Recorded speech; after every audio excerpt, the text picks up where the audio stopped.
Hello and welcome. Today we'll be talking. We are still back to Biscuit, and today we'll be talking about invoicing. That's money. Don't mind me.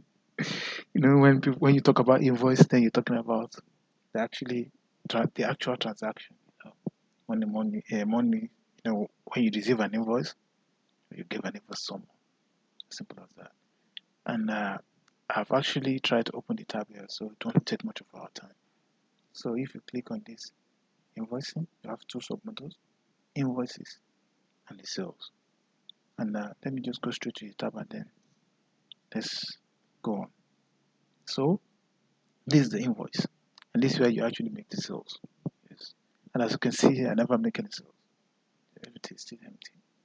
You can filter, start the end date, anything. You can view your total of your invoice, your total balance due. Yes.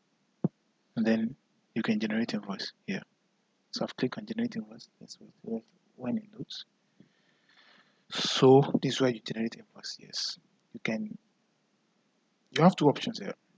Do you want a sales invoice or pro forma invoice? I think people that really do invoicing really know what this means.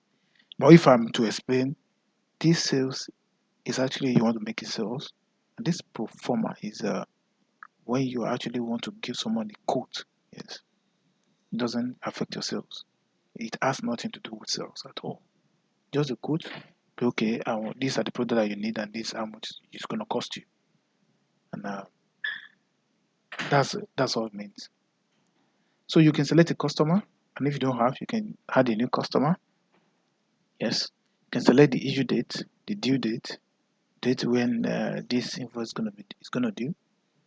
You can select a product, a car, description. You can put a little description here. This is customer and this is the selling price, the quantity person want to purchase.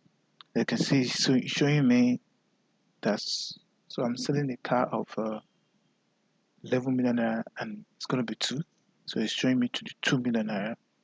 And if VAT is included, so I can say add VAT, and then I can just say okay. It's because no, there's something I need to point out here. It's because I didn't, as part of my settings, I never include VAT, and that's why this thing is not doing anything.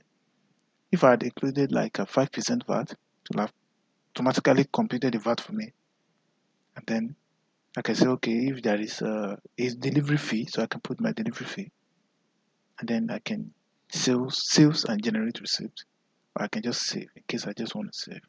Maybe I want to generate the receipt later. I can save here. But if I want to save and generate receipt, so everything's gonna work fine like that. So don't forget, you have to select a customer because before you do anything, you can add a new customer. So it's gonna be pretty straightforward. So that's all about invoices. So let me go to sales.